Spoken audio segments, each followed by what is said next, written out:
எல்லா புகழும் இறைவனுக்கு. படைத்தலைவன் நம்ம சண்முக பாண்டியனுடைய நடிப்பில் வெளியே வர்ற படம் யூ அன்பு. இந்த படத்தை டைரக்ட் பண்ணுறாரு. இந்த படத்தில் யாமினி சந்தர் அப்படிங்கிறவங்க அவருக்கு ஜோடியாக பண்ணுறாங்க. கஸ்தூரி ராஜா, முனிஷ்காந்த் இவங்கெல்லாம் இந்த படத்தில் இருக்கிறாங்க.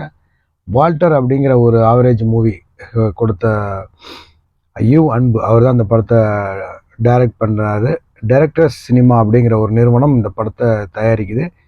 இந்த படம் இவங்களுடைய சண்முக பாண்டியனோட ரிலேஷன் தான் யாரோ இந்த படத்தை தயாரிக்கிறதா சொல்கிறாங்க. ஸோ அவங்க தான் இந்த டிரெக்டர்ஸ் சினிமாவா அப்படின்னு தெரியல எனக்கு. பட் அவங்களோட ரிலேஷன் அப்படிங்கிற மாதிரி சொல்கிறாங்க.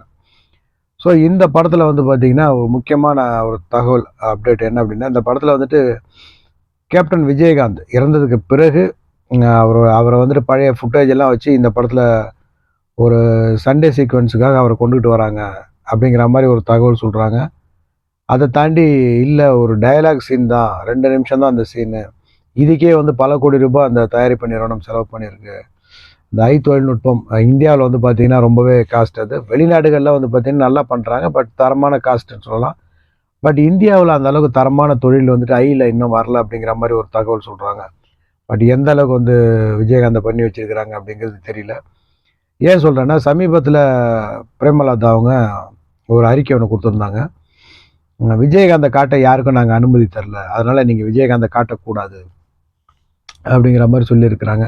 ஸோ இதுக்கு பின்னால் வந்து பார்த்திங்கன்னா விஜயகாந்துக்கு உண்டான ஒரு கணிசமான தொகை வாங்கணும் அப்படிங்கிறதோட வாங்கிறதுங்கிறது கூட அவங்களுடைய நோக்கமாக இருக்கலாம். காரணம் வந்து அவங்க வந்து சம்பாதிக்க போகிறாங்க. விஜயகாந்தை காமிச்சு வந்துட்டு தொண்டு செய்ய போகல. நிச்சயமாக அவங்க ஒரு விஜயகாந்தை காமிச்சாங்கன்னா விஜயகாந்தன் இருக்கக்கூடிய மாஸ் வந்துட்டு பார்த்திங்கன்னா நிச்சயமாக ஒரு குறிப்பிட்ட ஆடியன்ஸ் அந்த படத்தை கூப்பிட்டு போவோம். அந்த படத்தை வச்சு அவங்க நல்லா சம்பாதிப்பாங்க. ஸோ அதனால் வந்துட்டு விஜயகாந்துக்கு உண்டான பங்கு என்னவோ அதை கொடுத்துருங்க அப்படிங்கிற மாதிரி தான் அவங்களுடைய நோக்கம் மாதிரி தெரியுது. ஸோ இதையும் தாண்டி கோட் படத்தில் விஜயகாந்த் வராரு அப்படிங்கிற ஒரு தகவல்லாம் வந்து பார்த்திங்கன்னா ரொம்ப நாளாகவே பரவிட்டு இருக்குது. ஸோ இதுக்குண்டான ப்ராப்பர் ஒர்க்கை வந்து பார்த்திங்கன்னா நம்ம விபி வெங்கட் பிரபு இவர் சூப்பராக பண்ணிக்கிட்டு இருக்கிறார் அப்படிங்கிற மாதிரி தகவலும் சொல்கிறாங்க. இந்த படத்துக்கு உண்டான கிராஃபிக் ஒர்க்கை வந்து பார்த்திங்கன்னா லாஸ் ஏஞ்சல்ஸில் பண்ணுறாங்க. அமெரிக்காவுடைய லாஸ் ஏஞ்சல்ஸில் பண்ணுறாங்க. இதுக்காகவே வந்து பல கோடி ரூபாய் இறைச்சிருக்கிறதா சொல்கிறாங்க. விஜயகாந்த் வந்து அதிகமாக ரொம்ப நேரம் காட்சிகளில் வரல.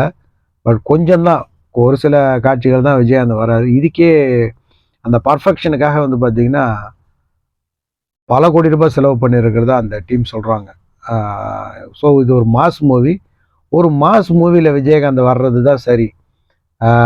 சும்மா ஏப்பா சாப்பாங்கிற மாதிரி படத்துலலாம் வந்துட்டு விஜயகாந்த் வர வச்சு காமெடி பீஸ் ஆக்காமல் ஒரு மாசான மூவியில் வர்றது தான் சரி. ஸோ இவங்க வந்துட்டு அதுக்கு பின்னாடி இன்னும் ஒரு விஷயமும் சொல்கிறாங்க. அது என்ன அப்படின்னா, நிறைய படங்கள்லேருந்து வந்து விஜயகாந்தை வர வைக்கணும் அப்படிங்கிறதுக்காக வந்து பர்மிஷன் கேட்குறாங்க. என்னுடைய படத்தில் ஒரு சின்ன சீனில் விஜயகாந்த் வர்றாரு அப்படிங்கிற மாதிரி சொல்கிறாங்க. அதுக்கெல்லாம் பர்மிஷன் கேட்குறாங்க அப்படிங்கிற மாதிரி நிறையா வந்திருக்குது. அதை தாண்டி அவங்கள கேட்காமலே பல படங்களில் விஜயகாந்தை வந்துட்டு இந்த டெக்கில் வந்து கொண்டுட்டு வந்திருக்கிறாங்க. பட் அதெல்லாம் பார்க்க சகிக்குமா அப்படின்னு கேட்டால் நிச்சயமாக அந்தளவுக்கு பர்ஃபெக்ஷனாக இருக்காது. ஏன்னா ரஜினிகாந்தை வச்சு பெரிய டீம் ஒன்று பண்ணிச்சு படம் பண்ணாங்க, கோச்சாடையான். அந்த படமே ரஜினிகாந்தை ஒரு பர்ஃபெக்டாக ரஜினிகாந்தை கொண்டுட்டு வர முடியல. நளினிகாந்த், சூரியகாந்த் மாதிரி தான் ஒரு காந்த் வந்துட்டு போன மாதிரி தான் இருந்துச்சு. ஸோ அந்த பயமாக கூட இவங்களுக்கு இருக்கலாம். மழை பிடிக்காத மனிதன் அப்படிங்கிற படத்தில் விஜயகாந்த் நடிக்கிறதா இருந்துச்சு. அந்த நேரத்தில் நாம் கூட வீடியோ போட்டிருந்தோம். பட் உடல்நிலை சரியில்லாதனால அதில் வந்துட்டு விஜயகாந்த் கலந்துக்க முடியாமல் போயிடுச்சு. அவங்க கூட வந்து பார்த்திங்கன்னா சமீபத்தில் நடந்த ஆடியோ விழாவில் விஜயகாந்த் இந்த படத்தில் வராரு அப்படிங்கிற மாதிரி சொல்லியிருக்கிறாங்க. ஸோ இதுக்கெல்லாம் முற்றுப்புள்ளி வைக்கிற மாதிரி தான் அவங்க வந்துட்டு விஜயகாந்த் நடிக்கிறதுக்கு நாங்கள் யாரும் அனுமதி தரலை, ஸோ எங்களோட அனுமதி இல்லாமல் படம் வெளியே வரக்கூடாதுன்னு சொல்லியிருக்கிறாங்க. நிச்சயமாக அதை ஃபாலோ பண்ணுவாங்க அப்படின்னு நினைக்கிறேன். என்னை பொறுத்த வரைக்கும் ஒரு மாசான மூவியில் விஜயகாந்த் வர்றது தான் சரி. ஏன்னா அவருக்குன்னு ஒரு ஆடியன்ஸ் இருக்குது. சமீபமாக அவர் இறந்ததுக்கு முன்னால் வந்து பார்த்திங்கன்னா குறைஞ்ச ஒரு 5-10 வருஷமாக அவர் நடிக்காமல் இருந்தார். அவர் நடித்த சகாப்தம் கூட பெருசாக போகலை. ஸோ அதனால் வந்துட்டு ஒரு பெரிய மாஸ் ஒன்று விஜயகாந்துக்காக வெயிட்டிங்கில் இருக்குது. நிச்சயமாக அதை பூர்த்தி பண்ணுற மாதிரி கோட் இருக்கும். ஏன்னா விபியோட ஒர்க்கு வந்துட்டு அந்த மாதிரி இருக்கும்.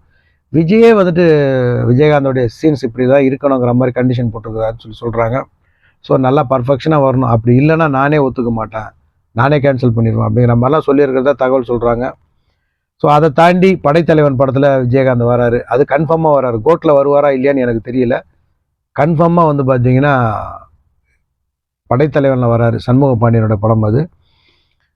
பார்க்கலாம் பொறுத்திருந்து என்ன மாதிரி அப்டேட்டை கொடுக்குறாங்க அப்படின்னு சொல்லிட்டு. இன்றைக்கி சாயந்தரம் தங்கலான் படத்துலேருந்து ட்ரெய்லர் ரிலீஸ் பண்ணுறாங்க. நேரம் கிடைச்சா பாருங்கள். மகா கலைஞன் விக்ரம், எனக்கு ரொம்ப பிடிச்ச ஒரு கலைஞன். தன்னுடைய கதாபாத்திரத்துக்காக உழைக்கக்கூடிய ஒரு ஸ்டைன் எடுக்கக்கூடிய ஒரு நடிகர். எனக்கு பொறுத்த வரைக்கும் கமல், சிவாஜி 2 பேருமே கூட அந்த கேரக்டர் உழைப்பு பண்ணவே இல்லைன்னு சொல்லலாம். பட் விக்ரமை பொறுத்த வரைக்கும் காசியாக இருக்கட்டும், ஐயா இருக்கட்டும், இந்த தங்கலானா இருக்கட்டும், அந்த கதாபாத்திரத்துக்கு உண்டான உழைப்பு நிறையவே பண்ணியிருப்பார். ஸோ அந்த வகையில் விக்ரம் கிட்ட கமல், சிவாஜி வந்துட்டு நெருங்க முடியாத அளவுக்கு ஒரு கதாபாத்திரம் பண்ணுறாரு. இன்னைக்கு ஈவினிங் அந்த படத்தோட ட்ரெய்லர் வருது. நேரம் கிடைச்சா பாருங்கள். நானும் பார்த்துட்டு உங்களுக்கு அதுக்கு உண்டான ரிவ்யூ நான் போடுறேன். இறைவன் நாடினால் இன்னொரு வீடியோவில் சந்திக்கிறேன். எல்லா புகழும் இறைவனுக்கு.